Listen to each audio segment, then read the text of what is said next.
Bonjour à toutes et à tous, bienvenue sur KTV, Kwezi FM, le 106.9 pour un temps de parole, toujours en direct, à la radio et à la télévision. On vous en parle depuis ce matin, elle est avec nous et c'est une première sur Kwezi, on est ravis de l'accueillir. Il s'agit de Maxime Harweiler. Maxime, bonjour. Bonjour Patrick Millon. Donc vous êtes, j'allais dire, la boss des euros, en tout cas des projets européens. Avec vous, on va essayer d'évoquer comment les fonds européens sont dépensés à Mayotte et dans quel type de projet. Alors, on nous a toujours dit, il y a grosso modo une enveloppe de 300 millions d'euros à consommer d'ici fin 2020, qui pourrait peut-être même être prolongée jusqu'à 2023, si je dis pas de bêtises. Mais à Mayotte, comment on consomme les fonds? Où vont les fonds européens? Eh bien, les fonds européens vont déjà sur des grands projets qui bénéficient à tous les Mahorais. Évidemment, tout le monde a en tête les barges, les 2 nouvelles barges, donc les nouveaux modèles qui ont été financés par les fonds européens. C'était le premier gros projet d'ailleurs du FEDER à Mayotte. Et le deuxième gros projet emblématique, pareil, qui va bénéficier à tous, c'est le nouvel hôpital de Petite Terre du CHM. C'est un projet à 17 millions d'euros de FEDER. Donc voilà, c'est les 2 projets emblématiques. Il y en a évidemment beaucoup d'autres qu'on peut aborder. Bien évidemment. Alors, on va parler évidemment des projets publics qui servent à l'ensemble de la population, mais il y a également des projets privés, comme on a pu lire sur le site internet, qui est très très bien fait, du reste, on appelle ça des poussinières, c'est comme ça qu'on dit, des usines à fabriquer des poussins. L'Europe peut financer ça aussi? Tout à fait, avec le FEADER, donc qui est le Fonds de développement agricole et rural, et donc qui aide les agriculteurs à moderniser les installations, à structurer les filières agricoles également. Est-ce qu'il y a d'autres projets qui servent à l'ensemble de la population, qui sont déjà financés ou qui sont en chemin? Alors oui, on a un gros projet sur l'aéroport également, que sont les lits d'arrêt. Alors c'est un peu technique, mais l'aéroport devait impérativement s'équiper des lits d'arrêt pour qu'on puisse maintenir le trafic aérien tel qu'il est. Les travaux ont été finis dans les temps et le FEDER a participé à ce projet, donc à hauteur de 3 millions d'euros. Il y a également... On pense, pour vous aborder la filière agricole, il y a en effet la poussinière, les œufs aussi, ont beaucoup aidé les exploitants qui se sont mis dans la ponte, donc avec une structure, aujourd'hui un approvisionnement en œufs de Mayotte, ce qui est important. Et ça, ce sont des projets, c'est pas encore tout à fait signé, mais il y a aussi évidemment les abattoirs qui seront un élément très important de la filière agricole à Mayotte. Est-ce qu'on a tout consommé sur cette session ou pas? Alors, on n'a pas encore tout consommé, on est en 2019. Vous l'avez dit, c'est vrai que le programme s'appelle 2014-2020, mais en réalité, on aura un petit peu de rab jusqu'en 2022 et on clôturera le programme en 2023. Donc voilà, pas non plus d'inquiétude outre mesure. Tout ne se termine pas au 31 décembre 2020. On aura encore un petit peu de temps pour finir de consommer. 3 ans pour finir ce qu'on a commencé, où on aura le temps d'enclencher de nouveaux projets d'ici 3 ans, enfin 2 ans. Oui, on aura le temps d'enclencher. Le seul impératif du coup, c'est que ce seront bien sûr des projets mûrs puisqu'ils devront être terminés. Ils auront moins de temps que les autres pour se faire, mais on pourra encore programmer de nouveaux projets. C'est ça, mais c'est important ce que vous dites. Ça veut dire que les projets qui vont être proposés aujourd'hui doivent être terminés à la fin, on va dire quoi, fin 2022, 2023 2022, c'est ce qu'on dit aux porteurs pour avoir le temps après de terminer les procédures, les paiements en 2023. Ça fait court. On a consommé combien sur la totalité, grosso modo? Alors pour l'instant, sur la totalité des enveloppes, on est à peu près à la moitié de programmation, donc un peu plus de 150 millions d'euros. Quand on dit programmation, ça veut dire quoi, Maxime? Alors programmation, ça veut dire que les dossiers ont été acceptés. Le comité de programmation, donc, qui est coprésidé par l'État et le conseil départemental, puisque bien sûr le conseil départemental est partie prenante de la gestion de ces fonds, a décidé que le projet était accepté. Après, si on parle de consommation, c'est-à-dire les paiements, là, c'est quand on a effectivement terminé de payer le projet. Là, on est à un peu moins, on est à 25%, à peu près 25-30% des porteurs qui ont terminé et qui ont été payés. Donc, on est grosso modo à 50% d'argent consommé sur l'enveloppe globale auquel on avait droit. C'est ça. Alors en programmation, donc on est un peu au-delà, on doit être à 70, ça dépend des fonds, il y en a qui sont un peu plus en avance. Et en consommation pure, en effet, on avoisine les 30%. Si on n'arrive pas à tout consommer, imaginons, on n'espère pas, mais si on n'arrive pas à tout consommer, qu'est-ce qui se passe? Où va cet argent? L'argent retourne à Bruxelles et à l'Union européenne, mais il est perdu évidemment pour Mayotte. Mais c'est pas une option pour l'instant. On y croit, on peut y arriver. Kamar Boura, qui est sur notre plateau, a une question à vous poser, Maxime. Oui, une question qui est souvent posée par les jeunes porteurs de projets qui n'ont pas encore, par exemple, même pas immatriculé, mais qui ont en tête un projet et donc, qui ont besoin, ils savent, on leur a conseillé plutôt les fonds européens. qu'est-ce qui se passe? Est-ce qu'ils viennent demander de l'aide? Et s'ils viennent demander de l'aide parce qu'on nous a parlé d'un apport ou de commencer son projet, donc en fait ils sont perdus. Finalement pour eux, les fonds européens c'est un mur. Alors c'est vrai qu'une des exigences des fonds européens, c'est qu'il faut en effet un apport et il faut avancer puisque les fonds européens viennent en remboursement. Maintenant, il peut y avoir des solutions, évidemment, avec les banques de préfinancement et de prêts. Ouais. Pour l'aide au montage de dossiers, bien sûr, on a au SGAR, à la préfecture, des chargés de mission qui sont à disposition pour aider les porteurs à monter le projet.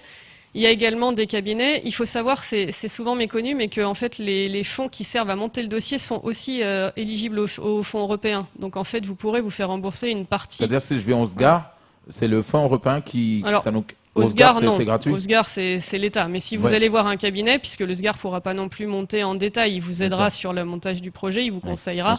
Pour le montage en détail, c'est des cabinets et vous pouvez ajouter cette somme dans votre projet. Elle sera prise en charge en partie. Alors, il y a plusieurs catégories dans les fonds européens. Il y a, alors, je suis pas un spécialiste, mais il y a le FEDER, le FEADER, le FSE. C'est quoi toutes ces catégories?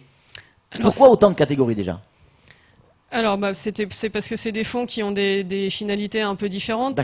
Donc, vous avez dit FSE, donc c'est le fonds social, là, c'est le financement d'actions. Donc dans le domaine de la lutte contre la pauvreté, la formation professionnelle notamment. Le FEDER, c'est le Fonds européen de développement, là c'est pour les infrastructures, donc de l'investissement, généralement en dur ou de la construction. Et le FEADER, c'est le Fonds de développement rural et agricole, donc là c'est réservé aux agriculteurs, mais aussi aux communes rurales. Il y a eu aussi énormément d'équipements qui ont été financés pour les communes de Mayotte par le FEADER. Est-ce que l'Europe peut financer des idées? Quand je parle de financement, je ne parle pas forcément de la construction d'un mur, mais une idée de développement d'entreprise. Non? C'est-à-dire un concept en fait. Quelqu'un qui travaille sur un concept. Est-ce que le concept peut être financé? Il faudra qu'il y ait une réalisation quand même. Voilà, il faut du dur derrière. Que le concept émerge sur la création d'une entreprise. Mais l'Europe peut financer une création d'entreprise, oui. D'accord. Et c'est les mêmes démarches, c'est-à-dire que comment on va savoir si mon projet va rentrer dans telle ou telle catégorie? Alors, mais il y a le site internet. Alors, il faut pas forcément aller regarder le programme opérationnel qui est un petit peu aride parce que c'est un document, qui est technique, qui est pour nous. Et par contre, vous avez les fiches actions. Les fiches actions, elles décrivent de façon un peu plus simple les projets qui sont éligibles. Mais le plus important, c'est aussi de venir nous voir puisque on sera les mieux à même d'orienter assez rapidement les porteurs. Mais en gros, pour les porteurs notamment, il y a un axe qui est assez général, c'est l'axe 3, où c'est de la création d'entreprise, de la création d'emplois. Donc ça reste, on n'a pas mis de thème particulier. Il faut que ce soit un peu innovant quand même, parce que c'est mieux. Mais on n'a pas de thème particulier. Est-ce qu'il y a eu beaucoup de projets qui sont arrivés sur votre bureau ou ceux de vos collègues et qui ont été rejetés? Et si oui, pour quelles raisons? Alors, il y a peu de projets qui sont allés jusqu'au rejet. Pour quelles raisons? C'était surtout pour du manque d'innovation. Les fonds européens ne sont pas là non plus pour créer une entreprise de quelque chose qui existe depuis longtemps sur le territoire. Il faut un concept innovant ou alors un manque à Mayotte. Par contre, il y a eu des projets qui ont été abandonnés avant d'arriver jusqu'à la fin, mais ça a été surtout au début. Aujourd'hui, quand même, on voit qu'on arrive beaucoup plus à faire aboutir les projets parce qu'on s'est organisé, comme on disait, avec des chargés de mission, de l'accompagnement et des cabinets aussi qui se sont professionnalisés. Camar, encore une question pour Maxime. Alors, un jeune qu'on avait reçu nous posait la question, il voulait venir parce que lui, c'était dans le tourisme qu'il voulait se lancer avec quelque chose d'innovant, je pense. Mais voilà, il a vu, je pense, les chargés de mission, on l'a conseillé aussi les cabinets, mais aucune banque ne le suit. Comment il fait? Est-ce que finalement un jeune comme ça doit abandonner ou peut revenir vous voir pour d'autres conseils? Alors, il peut revenir nous voir pour d'autres conseils parce qu'en plus, il n'y a pas que les fonds européens. Il y a aussi d'autres fonds disponibles qui pourraient aider justement à commencer et à pouvoir, après, pour se diversifier ou s'agrandir, aller sur les fonds européens. Après, on va travailler aussi pour la prochaine programmation. Vous l'avez dit, les banques peuvent être une difficulté, en effet, sur les prêts, ce qui aussi, elles ont leurs règles qui sont tout à fait entendables. On essaye de travailler sur des solutions de préfinancement autres. Donc avec, par exemple, l'Agence française de développement. Alors pour l'instant, ce n'est pas sur les petits projets, mais c'est vraiment quelque chose qu'il faut qu'on développe pour la prochaine programmation. Ça s'appelle les instruments financiers On ne l'a pas fait cette fois parce que c'était la première, mais ça peut justement être des fonds à disposition pour faire des avances ou des préfinancements qui pourraient être très intéressants. D'ailleurs, un grand projet doit commencer à partir de quel montant? Quand on parle d'un grand projet, c'est quoi? C'est combien? À partir de 500 000 euros, 1 million? Oui, là, pour l'instant, l'AFD préfinance des projets de plusieurs millions, mais sur des collectivités. Mais voilà, il faudrait monter ce qui s'appelle les instruments financiers, qui sont des fonds qui existent, qui peuvent exister ailleurs, où justement on a des critères un peu moins stricts que les banques, sans doute, pour prêter aux porteurs qui... L'un des critères pour ces fonds européens, c'est qu'il faut impérativement que le produit soit fini, que le projet soit terminé, donc financé, avant de toucher l'argent de l'Europe. Et là, vous en parliez à l'instant, c'est ce qui génère un certain nombre de problèmes pour les projets mahorais. Alors, on a aussi un système d'acompte et d'avance. D'accord. Voilà, il y a des avances. Alors, ça c'est très bien. Je pense que les auditeurs aimeraient entendre ça. Ouais. Alors, les avances, elles sont de 20% maximum. Et il faut certaines garanties, notamment bancaires, pour pouvoir verser l'avance. Mais elles existent.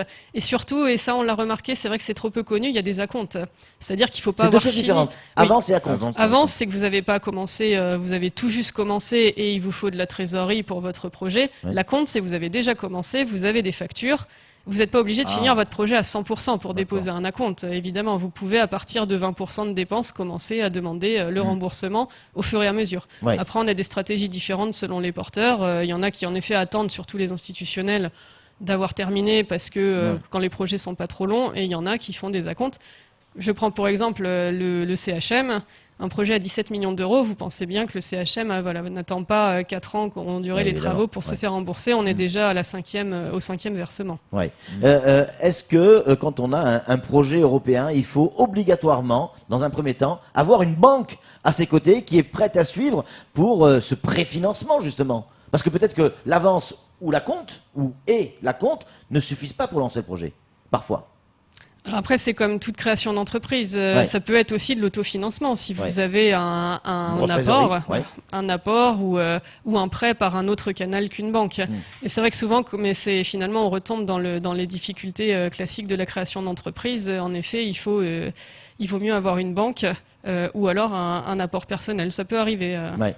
Alors, je pense à nos petits porteurs de projets. Là, on reparle des petits projets qui n'ont pas forcément cette trésorerie, qui n'ont pas forcément la confiance des banques. Ils ont un petit projet de 60 000, 100 000 euros, 200 000 euros, qui pourraient rentrer dans le cadre des fonds européens, mais ils n'ont pas la surface financière derrière. Ça veut dire que pour eux, les fonds européens, c'est niet. Ou il y a d'autres solutions? C'est pas forcément que c'est niet. Après, il y a aussi beaucoup d'autres solutions plus simples. Par exemple, vous avez les aides de la DIM, par exemple, les aides aux entreprises. Vous avez dans le contrat de convergence aussi, il y aura des aides aux entreprises. Il y a beaucoup de dispositifs, ça dépend du domaine dans lequel vous êtes. C'est vrai que c'est pour ça que c'est important aussi de venir pour qu'on conseille, parce que dans ce cas-là, nos chargés de mission connaissent aussi toutes les autres solutions. Les fonds européens, il faut aussi faire attention, parce que vous l'avez dit, c'est des dossiers qui sont exigeants. Il faut une certaine solidité pour avancer l'argent. Il y a des solutions qui peuvent être des fois plus simples, quitte à venir, comme je disais, par la suite, une fois que l'entreprise est montée et solide. Mais il y a quand même des aides au conseil départemental, notamment pour les jeunes entrepreneurs. Donc le conseil, c'est de venir vous voir et d'exposer son projet. Nous, le conseil départemental, d'exposer le projet, et comme ça, on sera les mieux à même de voir selon la maturité, en effet, la somme et les possibilités, d'orienter surtout le porteur vers ce qui sera le plus simple pour lui aussi et pour ne pas non plus le mettre en danger et que l'entreprise puisse se développer. Il nous reste une poignée de minutes. J'aimerais qu'on parle d'avenir, si c'est possible. 300 millions, grosso modo, pour cette première. Il y a une deuxième qui arrive. On nous parle de 2021-2027. Mais je comprends pas, parce que la première peut aller jusqu'à 2023, c'est-à-dire que ça va se chevaucher? Ça va se chevaucher pendant quelques années, c'est pour pouvoir clôturer le programme, parce qu'on le voit bien d'ailleurs, si on devait s'arrêter en 2020, ce serait vraiment trop rapide. En revanche, les nouveaux fonds seront disponibles dès le 1er janvier 2021, avec donc des nouveaux axes et des nouveaux projets qui pourront être déposés. Est-ce qu'on sait combien on va avoir en 2021 pour Mayotte? Alors, je ne sais pas si vous avez la réponse, mais en tout cas, nous dans les couloirs, on nous parle de 450 millions d'euros. soit 150 millions de plus que la dernière fois. Alors, je n'ai pas la réponse. Les négociations européennes ne sont pas terminées. Vous savez qu'il y a eu les élections européennes qui ont un petit peu retardé les discussions du budget et le Brexit qui pose certaines difficultés. Après, sans non plus m'engager, on sait que Mayotte a eu une somme donc, qui est de 300 millions cette fois parce que c'était la première. Et il fallait en effet se roder, mais en effet, on entend aussi et on pense que Mayotte aura plus, bien sûr. Le niveau, on ne le sait pas encore. Ce sont des négociations françaises. Hein. Voilà, c'est des discussions qui se feront au niveau France. La France va avoir une enveloppe. Et c'est à elle ensuite de la répartir entre ces départements. Alors, une question d'auditeur, il y en a plusieurs, le sujet intéresse. Hein. Il y a plein de gens qui me demandent vos coordonnées, donc on va en parler après. Est-ce que on peut concrètement déposer un dossier là dans les jours qui viennent pour que avant la fin 2023, est-ce que c'est encore jouable? Ça c'est la première des questions. On va essayer d'y répondre déjà, celle-là. Alors, ça dépend sur quel type de projet, parce qu'il y a des projets qui fonctionnent sur appel à projet, pour respecter l'égalité entre les candidats et prendre les projets qui sont vraiment les meilleurs. Voilà, donc bon, pour le moment, on n'a pas d'appel à projet en cours. Il y en aura peut-être sur la fin, si finalement certains projets ne se font pas, on en relancera. En tout cas, ce qui peut être important, c'est d'envoyer en effet un dossier, une lettre au moins pour dire voilà, j'ai cette idée, j'ai ce projet, j'ai ce projet, parce qu'après ça veut dire que si on pourra vous reprendre même si vous avez déjà commencé et que finalement il y a des fonds qui se sont libérés, vous pourrez les avoir. On nous dit qu'on va avoir 1,6 milliard. Alors on ne parle pas forcément de fonds européens, mais est-ce que c'est 1,6 milliard sans les fonds européens ou avec les fonds européens? Question d'auditeur. Alors, il y a une partie de fonds européens, mais pas tous, parce que les deux programmes sont pas sur les mêmes dates. Mais dans les 1,6 milliard, il y a une partie de cofinancement européen, mais assez minime. Hein, assez minime. Donc, ça veut dire que si c'est assez minime, ça veut dire qu'on a 1,6 milliard plus les fonds européens. Si on arrive à avoir 450 millions, on pourrait avoir 2 milliards pour Mayotte, entre les fonds européens, les fonds d'État, les fonds du conseil départemental, l'AFD, etc. Plus de 2 milliards. Ce serait ça, en effet, puisqu'on n'a pas les fonds dans les 1,6 milliard, il n'y a pas la prochaine génération. Ouais, c'est simplement énorme. Vous qui avez l'habitude, et on conclut là-dessus, vous qui avez l'habitude de monter ces dossiers, ça vous rassure ou ça vous inquiète tout cet argent? Parce qu'il va falloir le consommer et on voit les difficultés aujourd'hui que l'on a pour le consommer. Non, je pense que le grand intérêt, ce sera la complémentarité entre tous ces fonds. Comme on disait, il y a des fois, il vaut mieux aller sur des fonds de l'État, il y a des fois où les fonds européens sont recommandés. Et avoir tous ces types de fonds de l'AFD, du Conseil départemental de l'État, ça va vraiment nous permettre, au cas par cas et sur les projets, de pouvoir orienter les porteurs vers les fonds les plus efficaces pour eux. Et ceux qui payent le plus vite aussi. C'est important. En tout cas, merci beaucoup Maxime d'être venu sur ce plateau, d'avoir répondu à nos questions. On n'a pas tout consommé, on est à 60-70%. Il nous reste encore 3 ans. C'est encore jouable, elle nous l'a dit sur ce plateau. Et puis, même si c'est pas pour tout de suite, envoyez un courrier, envoyez un projet. Ou aller les voir. Ou aller les voir, mais c'est déjà envoyé un courrier parce que les écrits restent et ça veut dire que le projet est déjà inscrit quelque part, même si effectivement il n'y a pas encore la réponse. Mais voilà, il y a la première étape, elle est déjà franchie. Merci encore une fois Maxime d'être venu sur ce plateau. C'est tout pour ce temps de parole. Tout de suite, la suite de nos programmes.